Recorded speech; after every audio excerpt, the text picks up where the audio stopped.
Wassalatu wassalamu ala asrofil anbiya'i wal mursalin Sayyidina Muhammadin wa ala alihi wa ashabihi azmain amma ba'du. Pertama-tama marilah kita ucapkan puji syukur kehadirat Allah Subhanahu wa Ta'ala, yang mana berkat limpahan rahmatnya kita bisa berkumpul di acara desiminasi calon guru penggerak. Salawat serta salam tak lupa kita curah limpahkan kepada junjungan Nabi kita, Nabi Muhammad Sallallahu Alaihi Wasallam, kepada para sahabatnya, dan mudah-mudahan kepada kita selaku umatnya hingga akhir zaman. Amin ya robbal alamin. Dalam kesempatan kali ini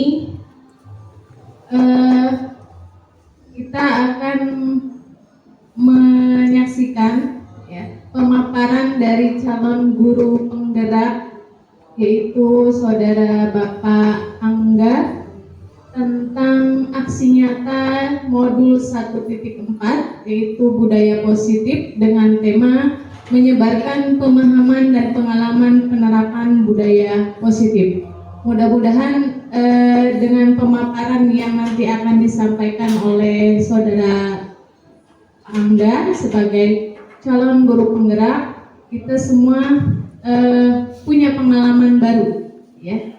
Untuk itu, mari kita dengarkan bersama pemaparan yang akan disampaikan oleh beliau. Kepadanya dipersilakan.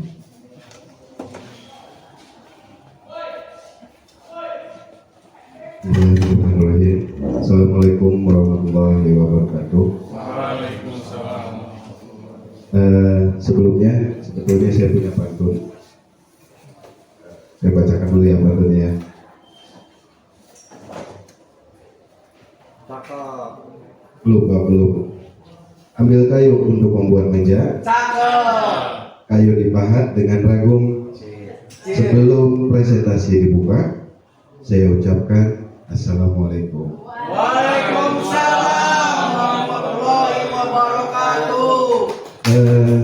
Pertama-tama marilah kita panjatkan puji syukur kehadirat Allah Subhanahu wa Ta'ala, yang mana atas limpahan rahmat dan karunia-Nya kita semua dapat berkumpul dalam acara desiminasi calon guru penggerak angkatan ke-11, serta salawat serta salam tak lupa kita curah limpahkan pada junjungan Nabi besar kita, Nabi Muhammad Sallallahu Alaihi Wasallam, beserta para sahabatnya dan umatnya hingga akhir zaman nanti.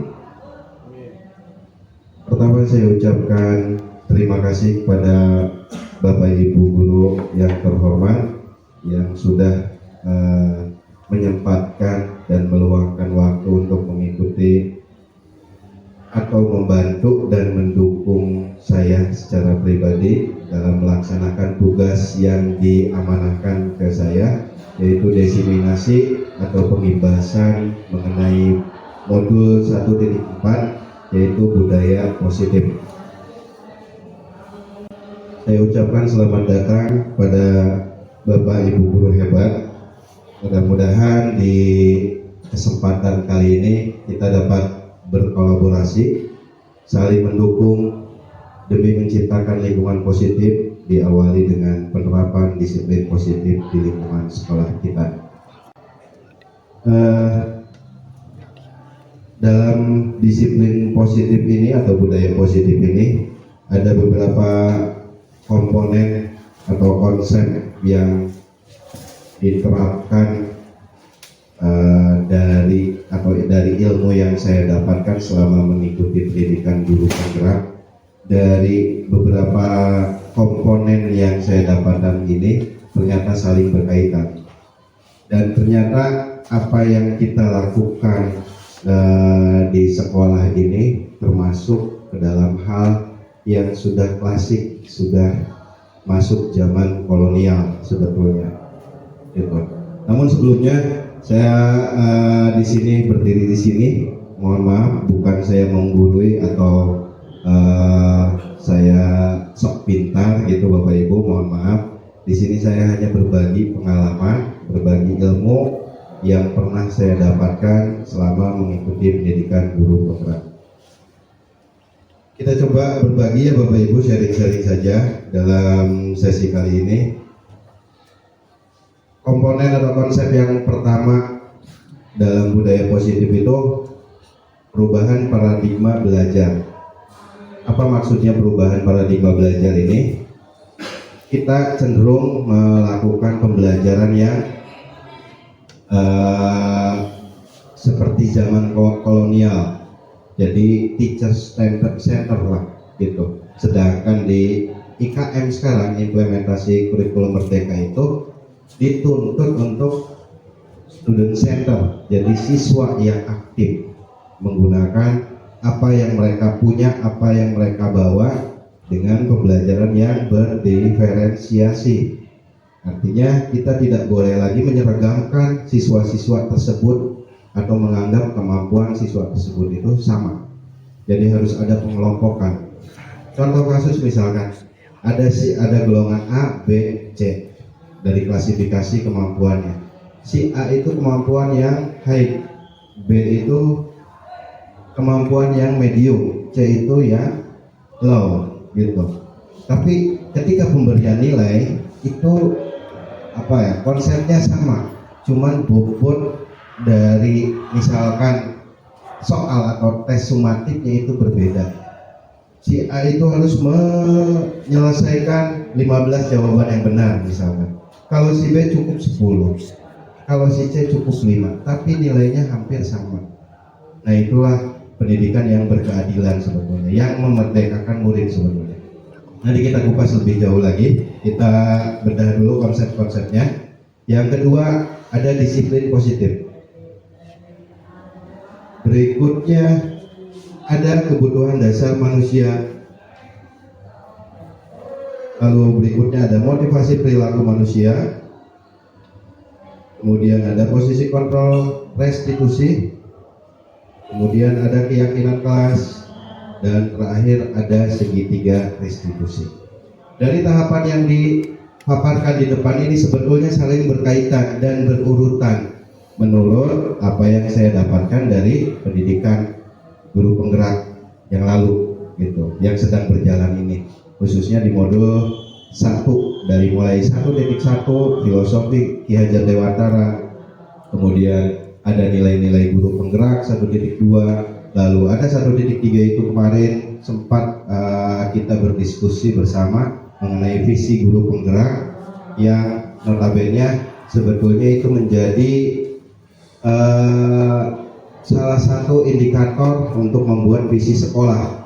Namun kan pada kenyataannya ketika pembuatan visi sekolah kita juga tidak bisa serta-merta untuk menyampaikan atau menuangkan ide, karena di dalamnya ada tim penyusun khusus untuk visi sekolah. Namun kalau kita bedah visi sekolah kita itu terlalu muluk-muluk kalau menurut saya. Karena apa? Kalau dalam visi itu sebetulnya ada satu item saja dulu yang dituju. Nanti berikutnya dijabarkan oleh misi. Artinya bagaimana cara kita untuk menggapai visi itu. Visi sendiri kan sebetulnya harapan yang kita inginkan agar sekolah kita bagaimana ke depannya. Nah, nanti ditunjang oleh misi-misi yang harus kita lakukan untuk menggapai visi itu. Itu sih sebetulnya. Kita coba masuk ke yang pertama, yaitu pembelajaran dengan paradigma baru. Seperti yang tadi saya sampaikan, pembelajaran ini dirancang berdasarkan prinsip pembelajaran yang terdiferensiasi, sehingga siswa dapat belajar sesuai dengan kebutuhan dari tahap perkembangannya untuk mewujudkan profil pelajar Pancasila. Nah, apa sih profil pelajar Pancasila ini Bapak Ibu? Komponennya apa saja? Ada berapa? Yang Bapak Ibu tahu? Ada 6. Satu apa Pak Budi? Berakhlak mulia. Berakhlak mulia. Kedua? Pak Iwan, gantian deh, jangan semua. Sharing aja nggak apa-apa, kita berbagi pengalaman. Karena memang kan penerapan kurmer di sekolah kita masih baru, termasuk yang baru gitu, baru 2 tahun. Jadi kalau memang masih tabu ya wajar gitu. Pak Iwan apa Pak Iwan? Ada yang tahu Bapak Ibu? Ada yang bantu? Pak Heru, monggo. Beriman dan bertakwa itu masuk dengan berakhlak mulia, bergabung itu di satu komponen.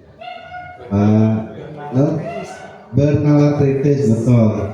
Coba kita buka profil belajar Pancasila mulai dari beriman, bertakwa kepada Tuhan Yang Maha Esa dan berakhlak mulia. Kemudian ada berkebinekaan global, bergotong royong, kreatif, bernalar kritis, dan mandiri. Itu. Jadi pembelajaran kita harus dirubah sekarang. Ketika masuk ke kelas, kita harus membedakan kebutuhan anak yang diperlukan. Diibaratkan kita itu sebagai petani, pendidik itu diibaratkan sebagai petani. Kalau dalam filosofi Ki Hajar Dewantara itu, dari ilmu yang saya dapat selama pendidikan guru penggerak, petani apa? Petani apapun yang memiliki banyak benih. Jadi ketika menanam, tidak serta-merta kita menyamakan perlakuan ketika merawat benih itu. Karena benih jagung tidak mungkin dipaksa untuk menjadi padi. Begitupun sebaliknya. Maka dari itu kita harus mengelompokkan dulu dengan cara di awal kita melakukan tes diagnostik dulu. Sejauh mana kemampuan anak-anak kita di kelas tersebut. Setelah itu kita kelompokkan dan berikan perlakuan dengan sesuai kebutuhan mereka. Seperti itu. Jadi dalam keaktifan pembelajarannya pun siswa itu atau murid itu dituntut untuk aktif, tidak kita berceramah di depan. Gitu. Mungkin untuk mapel-mapel lain perlu berpikir keras bagaimana caranya, ya kan? Mapel-mapel eksak terutama gitu kan. Tapi kalau untuk mapel-mapel praktek misalkan seperti saya PJOK, justru itu sangat-sangat menarik karena apa, bisa dikemas dalam bentuk permainan untuk pemanasannya pun. Seperti itu, anak bergerak aktif. Karena untuk PJOK sendiri tuntutannya bukan untuk bisa, bukan untuk mahir, tapi anak itu dituntut untuk bugar, gitu. Ya, selama bersekolah anak itu dituntut untuk bugar. Selama 1 minggu ada 3 jam pelajaran yang menuntut anak itu berkeringat. Makanya cenderung saya ketika pembelajaran banyak menerapkan permainan, pemanasan dalam bentuk permainan seperti itu. Oke, kita lanjut ke komponen yang berikutnya, yaitu disiplin positifnya sendiri. Dalam budaya kita, disiplin dimaknai menjadi suatu yang dilakukan seseorang pada orang lain untuk mendapatkan kepatuhan. Kita cenderung menghubungkan kata disiplin dengan ketidaknyamanan atau hukuman.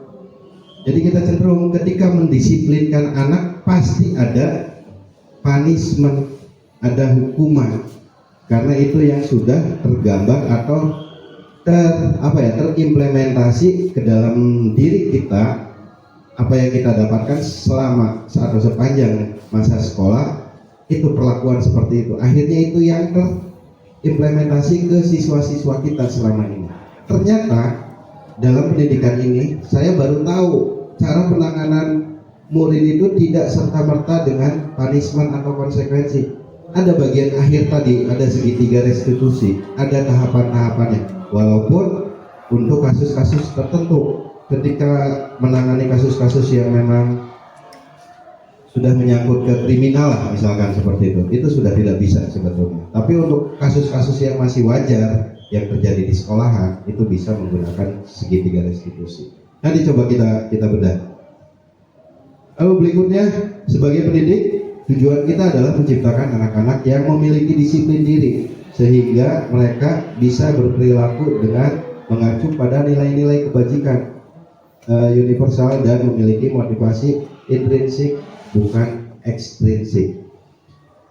Jadi kita sebagai pendidik itu harus mulai mendisiplinkan anak, menceritakan dulu nilai-nilai kebajikannya, diceritakan, diajak ngobrol sehingga muncul motivasi dari dirinya sendiri yang disebut motivasi intrinsik untuk melaksanakan sebuah peraturan atau keyakinan kelas lah, kalau zaman sekarang disebutnya keyakinan kelas.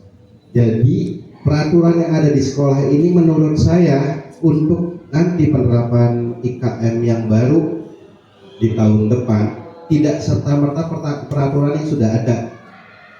Harus disosialisasikan dulu ke orang tua, harus disosialisasikan ke murid gitu, agar ketika pelaksanaannya murid itu tidak merasa terpaksa, karena itu sudah disepakati di awal, bukan peraturan yang sudah ada seperti sekarang. Itu harus disosialisasikan. Berikutnya, disiplin positif merupakan salah satu cara penerapan disiplin yang bertujuan untuk menumbuhkan kesadaran serta memberdayakan murid untuk melakukan sesuatu tanpa pamrih, ancaman ataupun hukuman. Seperti yang saya tadi sebutkan, jadi ada muncul motivasi dari diri muridnya sendiri untuk melakukan sesuatu nilai-nilai kebajikan yang memang harus tertanam di sekolah. Mulai membiasakan nilai-nilai kebajikan tersebut mulai dari sekolah. Karena menurut saya pribadi, sekolah itu bukan sekedar mencari ilmu. Sekolah itu justru pembiasaan diri untuk menghadapi kehidupan nyata nanti ketika anak itu terjun di kehidupan yang sebenarnya setelah menyelesaikan pendidikan mereka. Itu. Ya, jadi pembiasaan dari mulai bangun pagi, masuk diatur jamnya, ada jam masuk, ada jam pulang dan lain sebagainya. Di sekolah mengikuti jadwal, itu pembiasaan. Kalau dibagi waktu, siswa itu atau murid itu lebih banyak di sekolah ketimbang di rumah sebetulnya.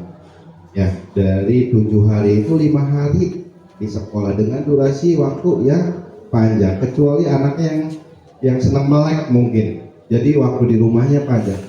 Coba intensitas ketemu orang tua itu hanya beberapa jam, maksimal sampai jam 9 lah katakanlah. Jam 9 orang tua sudah istirahat, anak sih mungkin ada yang istirahat, ada yang melek dan lain sebagainya. Itu kan variatif gitu kan. Tapi intensitas anak untuk belajar itu banyak di sekolah sebetulnya. Makanya memang beban guru itu berat. Dengan administrasi yang ada sekarang, saya termasuk yang kurang setuju gitu. Karena administrasi semua dibebankan ke guru gitu. Oke, kita lanjut Bapak Ibu. Ada kebutuhan dasar manusia. Ini yang menarik dan yang kita baru tahu. Untuk saya pribadi, saya baru tahu untuk kebutuhan dasar manusia ini ada beberapa macam. Satu, bertahan hidup. Bertahan hidup itu kaitannya ke fisiologis, seperti sandang, pangan.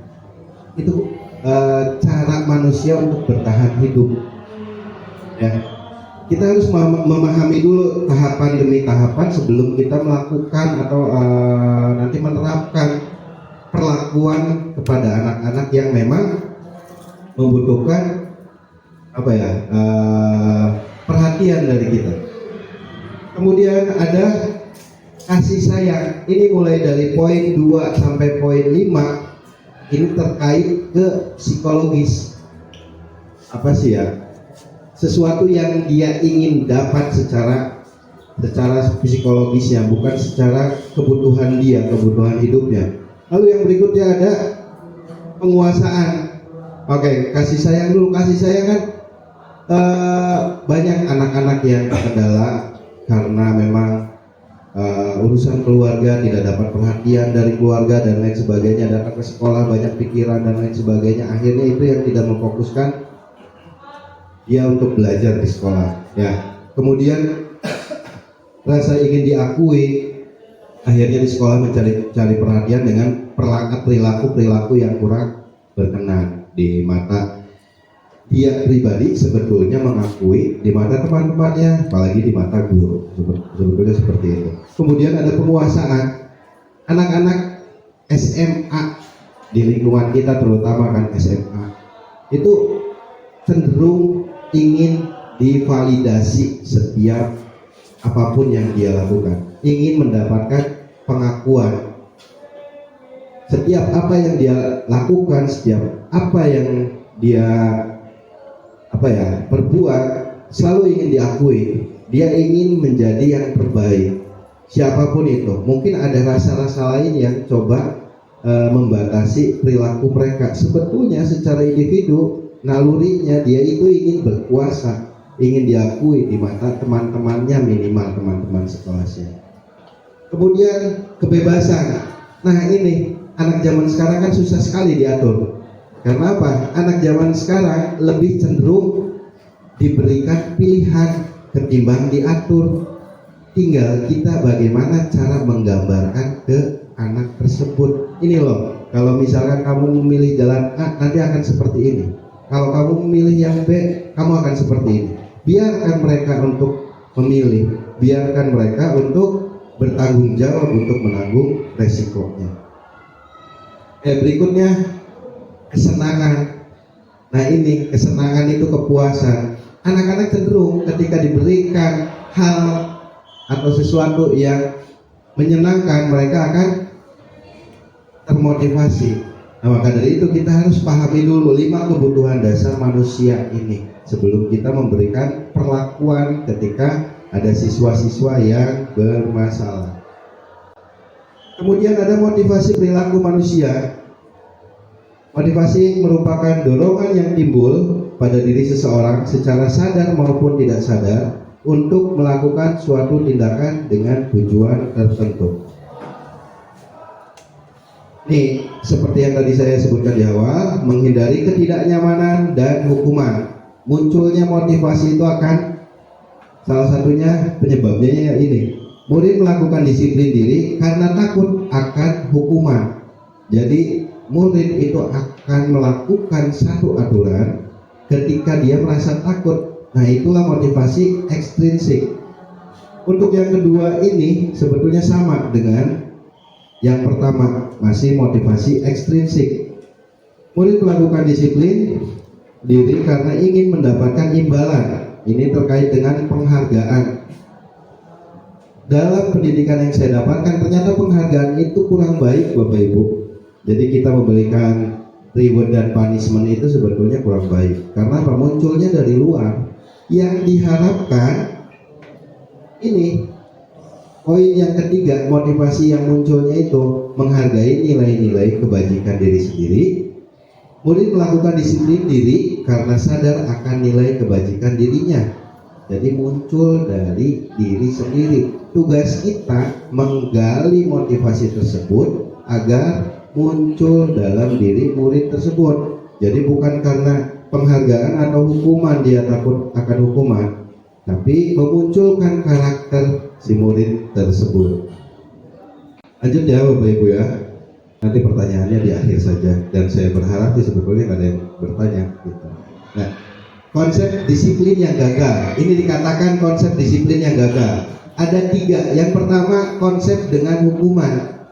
Ciri-cirinya menyakitkan murid, lalu merasa tidak nyaman, murid tersebut merasa tidak nyaman. Kemudian murid tersebut merasa takut, lalu memaksa murid. Kemudian murid menyembunyikan kesalahan. Saking takutnya akhirnya kesalahan yang dia lakukan disembunyikan seperti itu. Dan yang terakhir, murid menjadi rendah diri. Lalu konsep yang gagal berikutnya ada, yaitu penghargaan. Kenapa disebut gagal? Tidak efektif karena menimbulkan hubungan yang kurang baik antar teman. Jadi muncul sifat iri. Kok si Anu dapat hadiah, misalkan hadiahnya yang berbeda. Si Anu dapat minuman manis, tapi saya kok dapat air mineral Pak, gitu.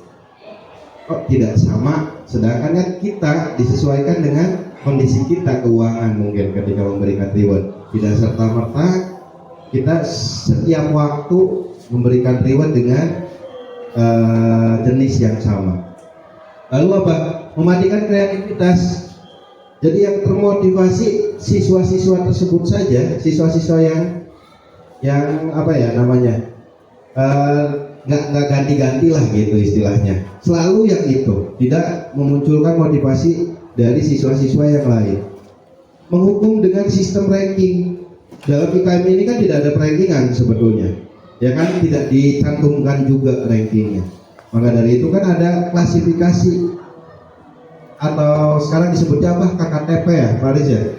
Nah KKTP itu apa Pak Aris?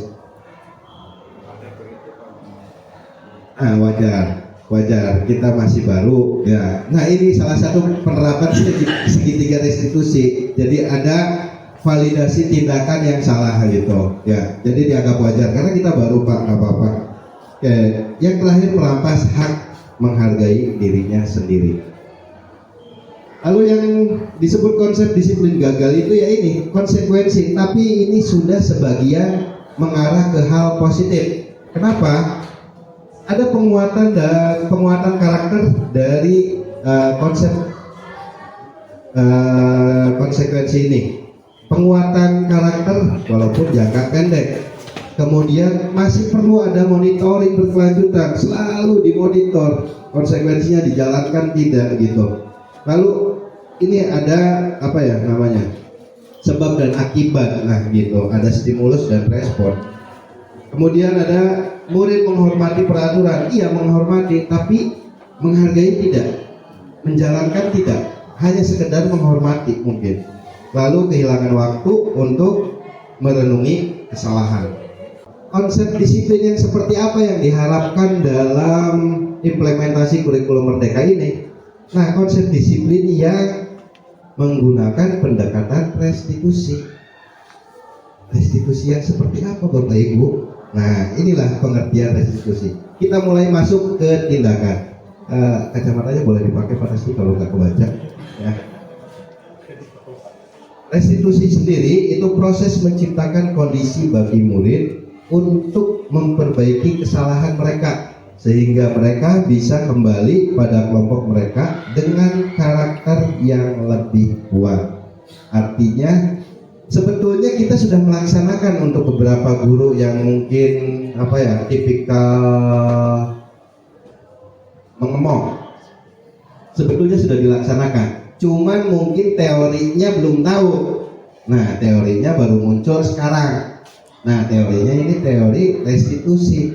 Intinya apa? Kalau dalam bahasa kita itu, kita ngajak ngobrol dari mulai tahapan apa sih penyebabnya, kemudian divalidasi kesalahannya. Jadi bukan dibenarkan, oh iya manusia itu tempat salah, wajar kamu melakukan kesalahan. Yang penting nanti ke depannya dirubah seperti itu. Sebetulnya sudah dilakukan itu oleh kita itu, cuman mungkin kita baru tahu teorinya sekarang gitu loh.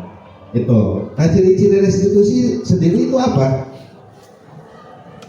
Bukan untuk menebus kesalahan, namun untuk belajar dari kesalahan. Jadi ketika siswa melakukan kesalahan, bukan untuk kamu tuh salah, kamu tuh tidak benar, kamu tuh pantasnya gini dan seterusnya. Tapi apa? Digali, dimunculkan motivasinya, lalu ditekan rasa bersalahnya supaya kedepannya si murid tersebut bisa memperbaiki dan mencari solusi atas masalah yang dia hadapi gitu.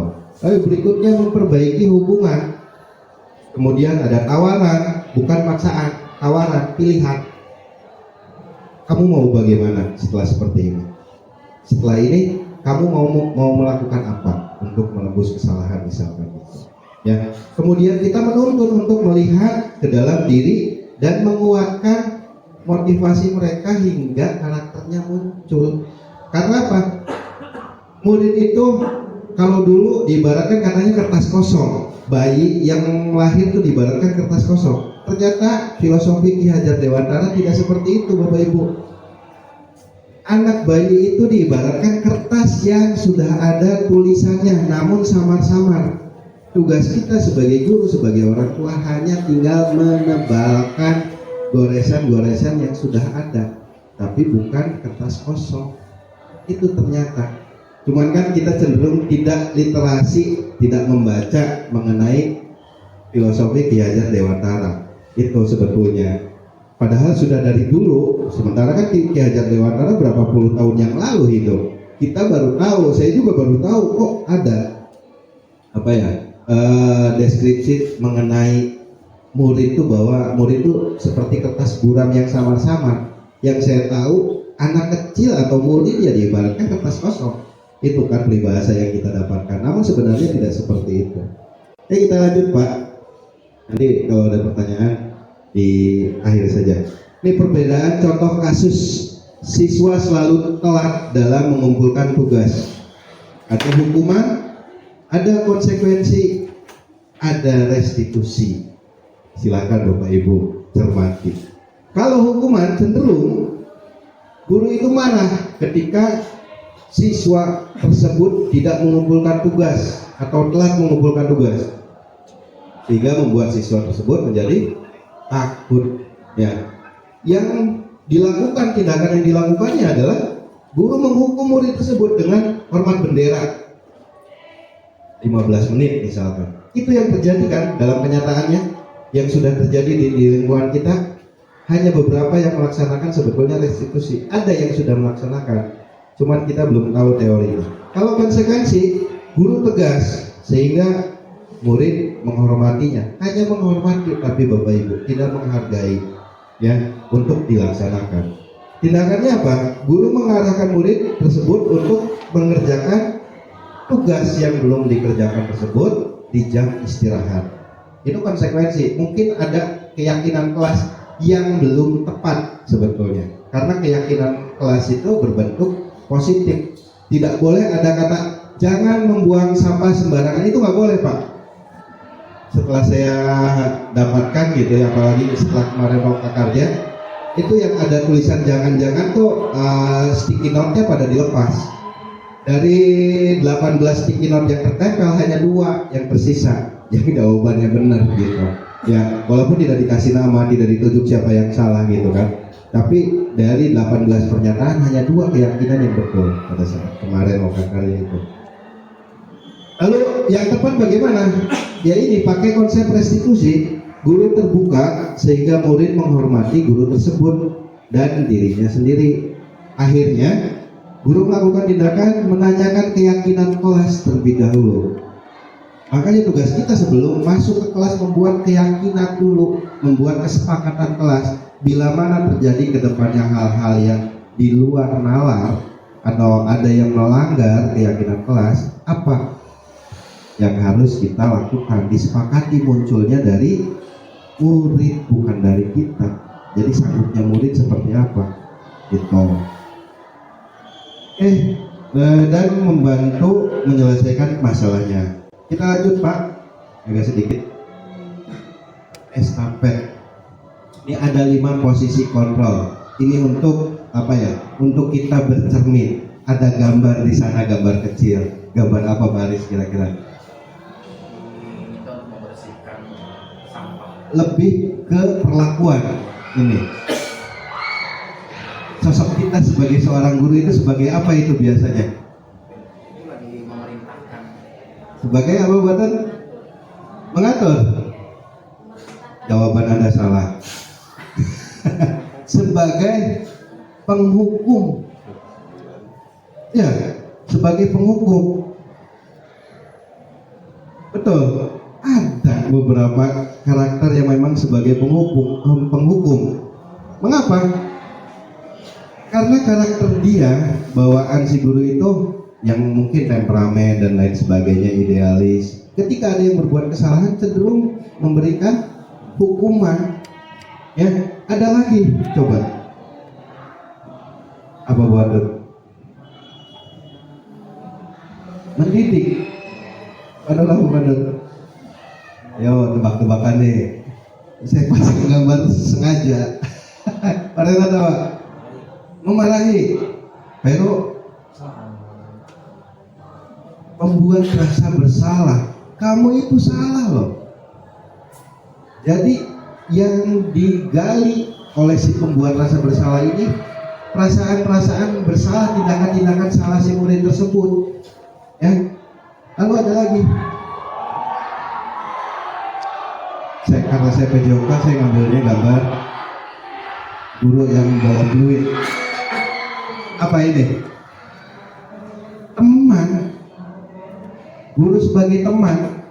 Bagus, ini udah mulai bagus. Cuman ada sisi negatif ya. Si anak itu kurang menghormati dan menghargai kita ketika sudah merasa dekat.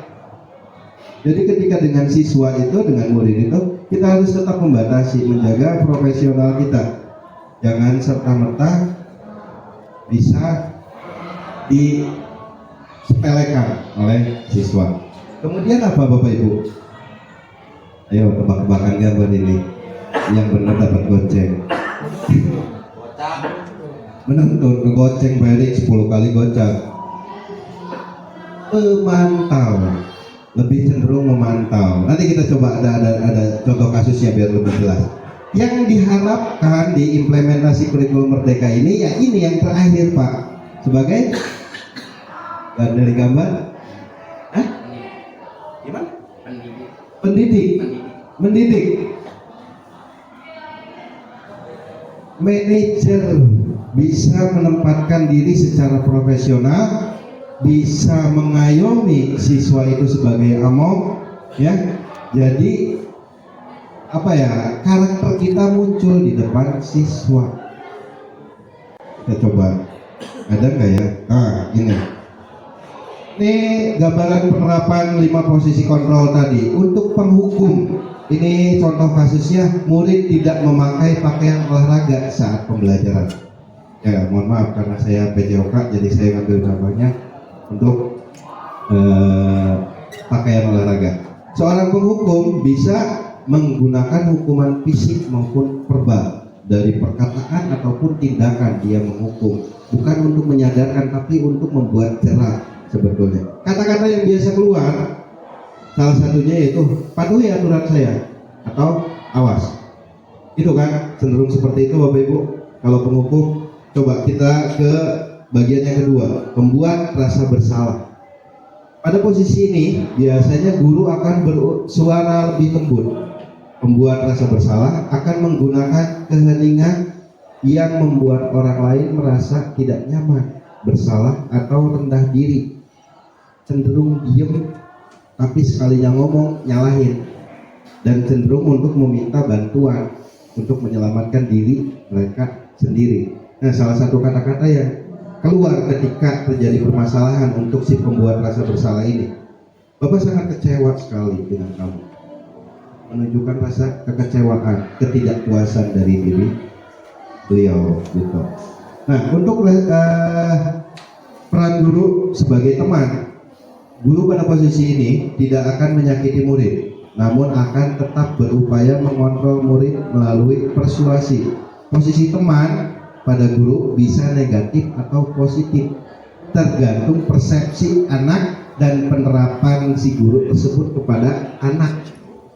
Itu di kita juga sebetulnya ada kan yang menempatkan dirinya itu sebagai teman, tapi lebih cenderung disepelekan oleh anak atau diandalkan oleh anak. Contoh kata-kata yang keluarnya itu, ayo bantulah demi bapak, atau kalau bukan bapak yang bantu kamu, mana mungkin kamu bisa seperti ini. Ada yang seperti itu. Oke, yang berikutnya sampai ke manajer. Ada posisi pemantau. Posisi pemantau berdasarkan pada peraturan-peraturan dan konsekuensi. Dengan menggunakan sanksi atau konsekuensi, kita dapat memisahkan hubungan pribadi kita dengan murid sebagai seorang yang menjalankan posisi pemantau. Posisi pemantau itu lebih ingin dihargai, lebih ingin dihormati ketika ada siswa yang berbuat salah atau ketika berpapasan dengan siswa, ketika berinteraksi. Contoh-contoh kata-kata yang keluarnya, sanksi atau konsekuensinya apa ketika kamu berbuat seperti itu. Nah itu, yang diharapkan ini posisi manajer, guru berbuat sesuatu bersama dengan murid, mempersilahkan murid mempertanggungjawabkan perilakunya, mendukung murid agar dapat menemukan solusi atas permasalahannya sendiri. Kata-kata yang biasa dikeluarkan, jika kamu meyakininya, apakah kamu bersedia memperbaikinya? Jadi menguatkan apa yang dia sudah perbuat. Karena apa? Siswa atau murid itu kan masih labil, masih salah. Jangankan siswa lah, kita sendiri tidak luput dari kesalahan. Kodratnya manusia itu tempatnya salah. Makanya dari itu kita sendiri tidak bisa menjudge si murid itu sebagai seseorang yang bersalah. Kita wajib menuntun ke hal yang lebih baik, menuntun si murid itu untuk memperbaiki kesalahannya dan mencari solusinya. Oke, dari tadi 5 posisi kontrol itu, kita masuk ke keyakinan kelas. Mengapa keyakinan? Mengapa bukan peraturan? Kita coba bedah dengan pertanyaan pemantik. Yang pertama, mengapa kita memiliki peraturan tentang penggunaan helm pada saat mengendarai kendaraan roda 2 atau sepeda motor? Kira-kira mengapa Bapak? Kenapa kita harus pakai helm? Keamanan. Lebih cenderung mengarah ke kesadaran diri sendiri kan? Untuk keselamatan, iya kan? Coba contoh yang kedua deh. Pada saat COVID ini, contoh pertanyaan pemantiknya, mengapa kita memiliki peraturan tentang penggunaan masker dan mencuci tangan setiap hari? Lebih cenderung ke kesehatan diri kita sendiri. Jadi dari kesehatan dan keamanan ini kita dimotivasi untuk memunculkan kesadaran dari diri kita sendiri supaya kita mau melaksanakannya, bukan karena hukuman, reward atau punishment, penghargaan gitu ya, muncul dari diri kita sendiri. Itu yang diharapkan dalam keyakinan kelas yang kita buat di sekolah. Ini tuh keyakinan kelas atau keyakinan sekolah lah sebetulnya. Nah, keyakinan kelas bersifat lebih abstrak daripada peraturan yang lebih rinci dan konkret. Kemudian keyakinan kelas berupa pernyataan-pernyataan universal, pernyataan-pernyataan kebajikan lah gitu. Kemudian pernyataan keyakinan kelas senantiasa dibuat dalam bentuk positif. Ingat, jangan ada kata jangan dalam keyakinan kelas yang kita buat di kelas. Itu perlu Pak. Saya saja kalau ngajar di Canva, karena kebetulan Canva ya, Mister bukan sombong, pakai Canva itu diundang ya Mister ya. Jadi semua pada ngisi di dalamnya. Setiap kelas berbaris itu semua kelas di satu Canva. Jadi ketika ada yang melanggar kita bisa buka dan bisa menunjukkan ke siswa tersebut. Siswa tersebut juga bisa membukanya, mengakses semua kelas yang kita ajar. Bisa dibuat di situ. Kita bisa menggunakan teknologi. Lalu berikutnya, hendaknya tidak terlalu banyak sehingga mudah diingat dan dipahami oleh semua warga kelas. Buat yang esensinya saja, yang kira-kira sering dilakukan oleh murid. Jangan yang berat-berat, karena yang berat-berat sudah tercover atau di keyakinan sekolah, peraturan sekolah. Kemudian keyakinan kelas sebaiknya sesuatu yang dapat diterapkan dan dijalankan oleh siswa tersebut. Lalu semua warga kelas hendaknya ikut berkontribusi dalam pembuatan keyakinan kelas. Ini yang kadang salah di tahap terakhir. Keyakinan kelas kalau bisa munculnya dari siswa Pak Bu.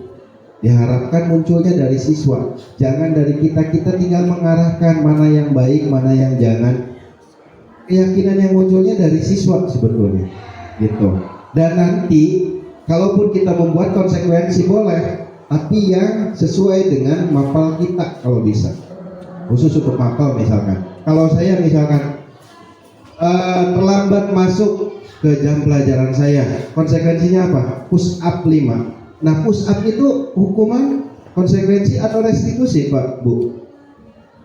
Menurut Bapak Ibu, hukuman. Ketika di LMS dalam pelajaran PJOK ada anak terlambat masuk kelas, diberikan hukuman push up 5 misalkan. Ternyata jawabannya restitusi. Kenapa? Penjelasannya karena pembelajaran PJOK terkait dengan fisik. Jadi ketika diberikan restitusi push up itu termasuk restitusi, kecuali di mapel lain. Nggak mengerjakan tugas di mapel buatun biologi misalkan, suruh lari keliling lapangan. Nah itu hukuman. Itu perbedaannya. Makanya ini perlu dipahami. Saya menjawab pertanyaan itu sampai berkali-kali ulang. Ada retri. Kalau nggak salah hitung saya 12 kali retri sampai menemukan jawaban yang benar. Itu ya. Nah ini ketika membuat keyakinan kelas dilibatkan semuanya. Muncul dulu. Nanti seperti contoh kasus yang saya tampilkan. Awal masuk kelas saya di sana sedang dipakai MPLS sehingga saya menggunakan musola. Pada saat itu kita membuat keyakinan kelas di kertas lembar ya Mi ya. Di kertas lembar suruh buat dulu, berputar, kita catat yang paling banyak. Setelah itu kita sepakat tidak. Seperti itu. Ini pada saat awal di hari Senin pas MPLS saya membuat keyakinan kelas itu di musola pada saat itu di masjid. Karena kelasnya digunakan, kita menyebarkan kertas-kertas kecil ke setiap siswa. Kemudian membuat apa sih keresahan kamu atau apa sih yang ingin kamu terapkan di sekolah, dibuat tapi tidak dituliskan nama. Setelah itu dikumpulkan, diakomodir, kita catat, kita tuangkan dalam kesepakatan kelas. Ini pada minggu berikutnya ketika sudah dapat kelas baru kita rumuskan kesepakatan kelas itu. Awalnya kita diskusi, saya bukukan Pak Mi, tenang, ada semua yang kita lakukan di kelas ya itu.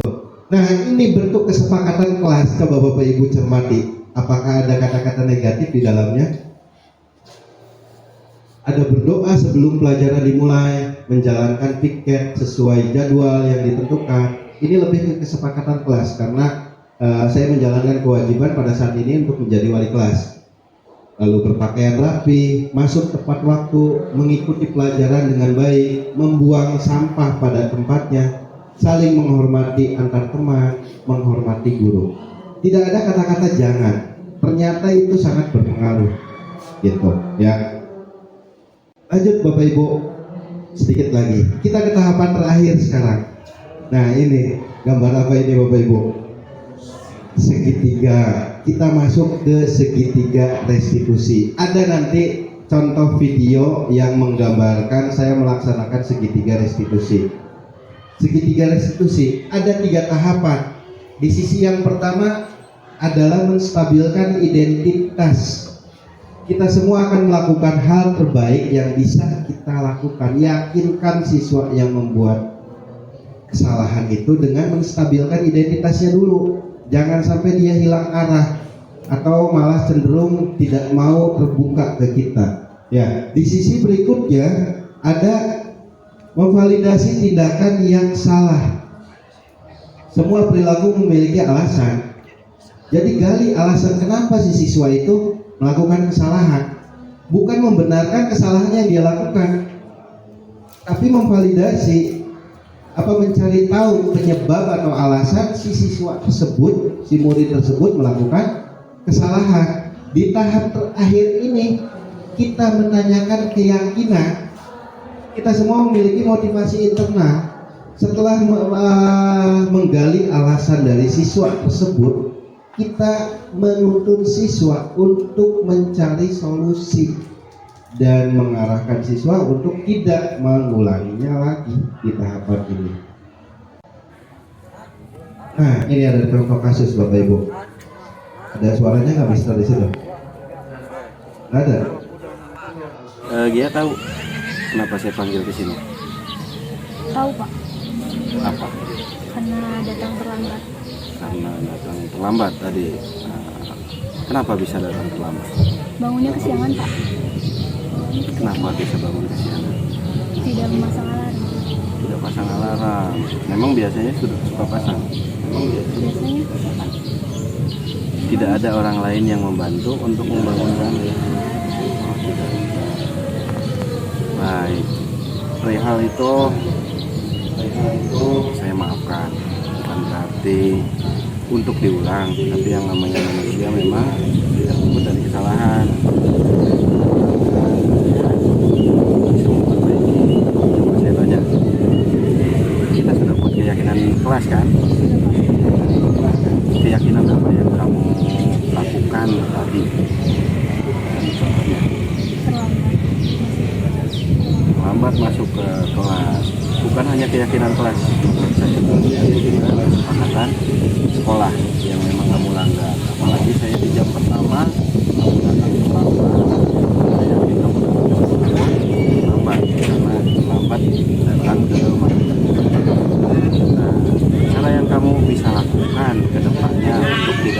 bagaimana dia?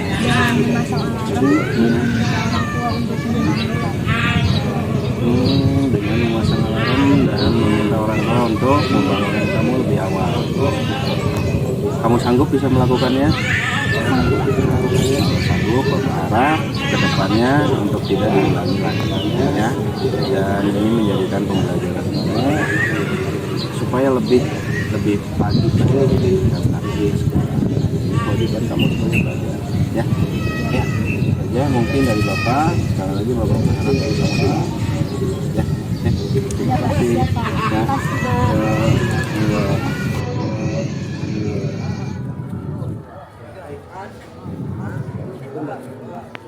Di kasus yang pertama ini ada seorang siswi yang terlambat masuk dalam pembelajaran PJJ. Kemudian saya melaksanakan segitiga restitusi yang tadi dipaparkan oleh saya, tidak jauh beda, mungkin walaupun masih banyak kekurangan yang mohon maaf juga. Ada kasus kedua. Kasus kedua ini terjadi seolah-olah secara natural dalam pembelajaran Tidak ada PJJ. orang lain yang membantu. Ketika kasus kedua terjadi juga, itu masih kasus yang normal. Baik. Artinya apa? Hal Terjadi itu body contact siswa dengan siswa ketika bermain bola. Kita coba lihat. Mudah-mudahan lebih jelas pakai itu deh. Kamu tahu kenapa Bapak panggil sekarang? Karena saya melakukan kesalahan, Pak. Kesalahan apa? Saya melanggar dalam bermain bola. Melanggarnya melakukan apa? Saya menyeliding kaki orang, Pak. Oke. Tadi Bapak mendapatkan aduan perihal tersebut gitu. Bapak tahu sebetulnya dalam permainan sepak bola ada salah satu bentuk pelanggaran. Apalagi olahraga body contact itu sangat riskan terjadi pelanggaran. Namun Bapak harap kedepannya kamu bisa memperbaiki atau melihat situasi di mana kamu sedang bermain. Kalau memang masih dalam lingkup sekolah bersama teman-temanmu, hindari permainan-permainan yang menyebabkan terjadinya cedera. Nah, sekarang Bapak tanya, apa yang menyebabkan kamu untuk melakukan hal tersebut? Karena saya ingin menang, Pak. Oke, karena ingin menang. Dalam sebuah pertandingan memang ya ada yang menang dan ada yang kalah. Tapi Bapak kira untuk permainan di lingkungan sekolah hanya untuk have fun. Coba keyakinan kelas yang mencerminkan perilaku kamu kira-kira apa menurut kamu? Saling menghormati, Pak. Nah, dari saling menghormati itu kan salah satu cerminan bahwa kita harus saling menghormati dimanapun tempatnya, baik di lingkungan sekolah ataupun tadi dalam bentuk permainan kamu dalam berolahraga. Saya harap sikap saling menghormati itu bisa kamu terapkan, ya. Jadi jangan sampai mengulangi perilaku-perilaku seperti itu yang mengakibatkan teman kamu nanti cedera. Bisa dipahami? Dimas? Bisa, Pak. Bisa ya. Nah, untuk kedepannya saya berharap kamu tidak mengulangi, ya. Jadi ketika berolahraga tolong sikap saling menghormati itu diterapkan. Oke? Siapa? Ya, itu saja mungkin dari saya. Ya, silakan kembali ke kelas dan berganti pakaian olahraga. Ya, oke. Ya.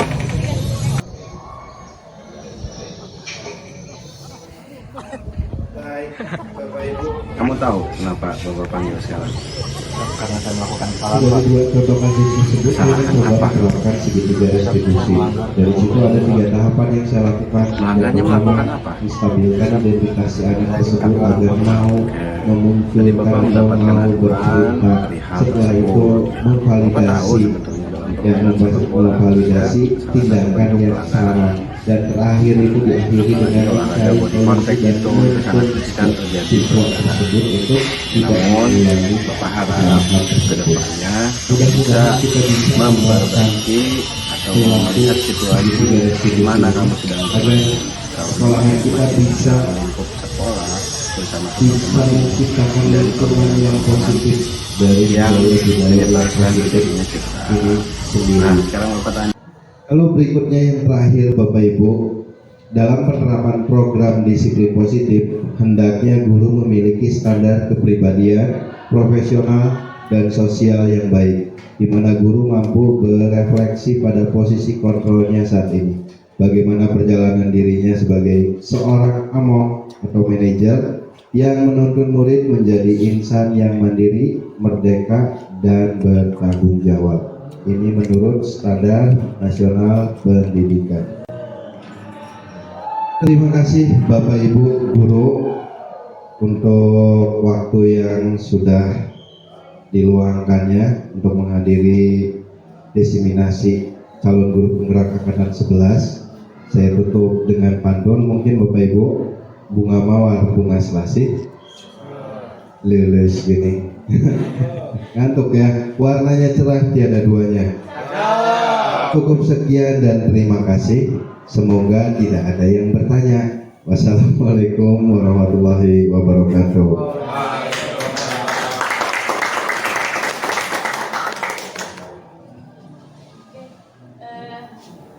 Terima kasih atas penyampaiannya tadi, cukup menarik ya Bapak Ibu semuanya. Di sini ada sesi pertanyaan, barangkali dari Bapak semuanya yang hadir di sini ya. Ada pertanyaan terkait materi tentang disiplin positif, mangga siapa? Ya, silakan Pak. Assalamualaikum warahmatullahi wabarakatuh.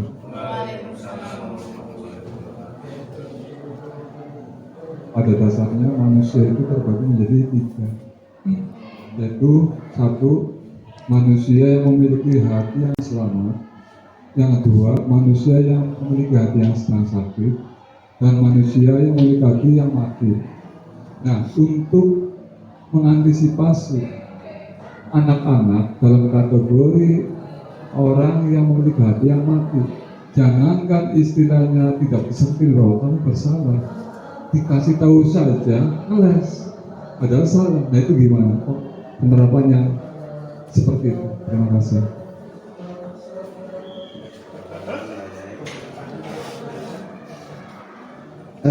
Terima kasih Bapak Heru atas pertanyaannya. Ini cukup menarik dan real, nyata terjadi di lapangan ya.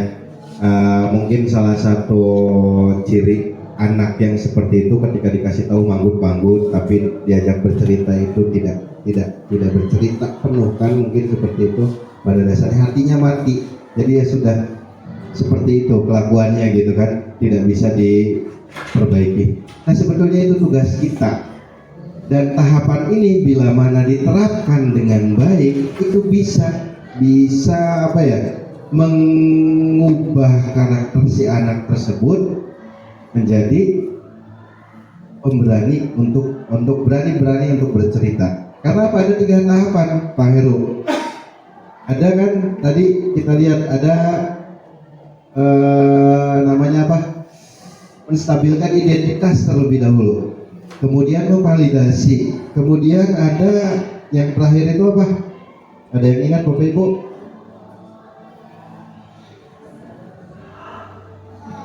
Kita coba buka lagi. Ada menanyakan keyakinan.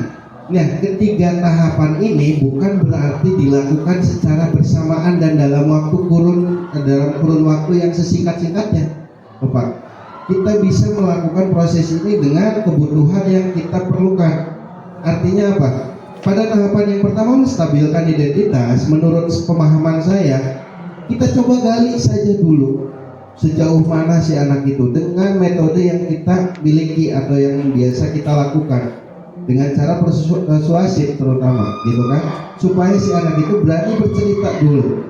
Ketika kita menjalankan tahap pertama ternyata mentok, jangan lanjutkan ke tahap kedua. Karena apa? Akan mentah, karena ini berkesinambungan. Mungkin butuh waktu yang panjang untuk mendekati si anak. Makanya di sini diterapkan pada awal itu pembelajaran yang berdiferensiasi, paradigma baru pembelajarannya. Jadi kita harus membedakan ketika menghadapi si A ini seperti ini, belum tentu ketika menghadapi si B itu perlakuannya harus sama, harus dibedakan dulu gitu. Dan mungkin butuh waktu yang panjang untuk menjalankan segitiga restitusi ini. Dan perlu diingat, tadi saya sampaikan kan kalau tidak salah, sepemahaman saya, segitiga restitusi ini tidak bisa dijalankan untuk semua permasalahan yang terjadi di sekolah. terutama permasalahan-permasalahan yang sudah menyangkut kriminalitas. Ini sudah tidak bisa. Karena apa? Ketika menyangkut kriminalitas pasti harus ada hukuman untuk membuat jerak si pelaku tersebut. Nah, ketika menghadapi tadi yang mempunyai hati mati itu, kita mungkin butuh waktu yang panjang. Step by stepnya perlahan, jangan terburu-buru. Karena mungkin anak itu karena sudah dari kecil hatinya beku, mungkin akhirnya susah untuk bercerita, takut untuk bercerita karena terbiasa memendam cerita tersebut sendiri gitu kan.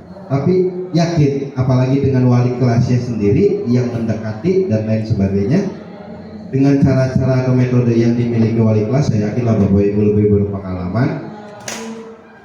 Lama-kelamaan si anak itu akan luluh. Toh di kelas saya juga butuh waktu 3 tahun untuk bisa dekat dengan mereka. Di kelas 10, kelas 11 masih terkesan ada jarak. Tapi ketika di kelas 12 sekarang, itu mulai terasa kedekatan kami, mulai terasa singkatnya waktu yang kami lalui. Mereka mulai mau bercerita gitu. Mungkin butuh waktu. Nah, untuk menjalankan 3 tahap ini, kita tidak harus buru-buru seperti contoh kasus dalam video. Itu sih contoh kasus yang sederhana lah, karena kesannya hanya menggugurkan tugas sebetulnya seperti itu Bapak. Ya, tapi dalam real kenyataannya tetap kita yang melaksanakan, kita yang tahu kapan situasi yang tepat untuk melakukan segitiga restitusi tersebut. Itu mungkin Bapak cukup. Ya, cukup. Ada lagi yang mau bertanya? Cukup ya? Ya, terima kasih. Kalau cukup, saya kembalikan ke Ibu Atuh. Monggo, Bu. Terima kasih, tadi sudah dijawab ya Pak Heru pertanyaannya. Mudah-mudahan tidak puas ya.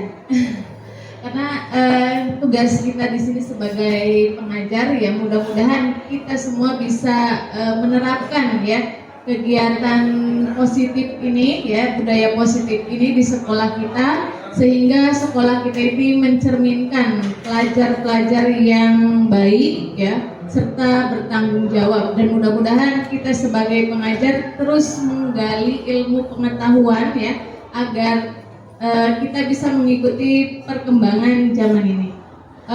Oke, sebelum ditutup kita kasih hapus dulu buat Pak Angga. Dengan baik ya, sangat bermanfaat bagi saya ya itu. Mungkin cukup sampai di sini ya pemaparan diseminasi calon guru penggerak yang tadi disampaikan oleh Bapak Angga. Kurangnya saya ucapkan mohon maaf yang sebesar-besarnya. Saya akhiri. Wassalamualaikum warahmatullahi wabarakatuh. Waalaikumsalam warahmatullahi wabarakatuh.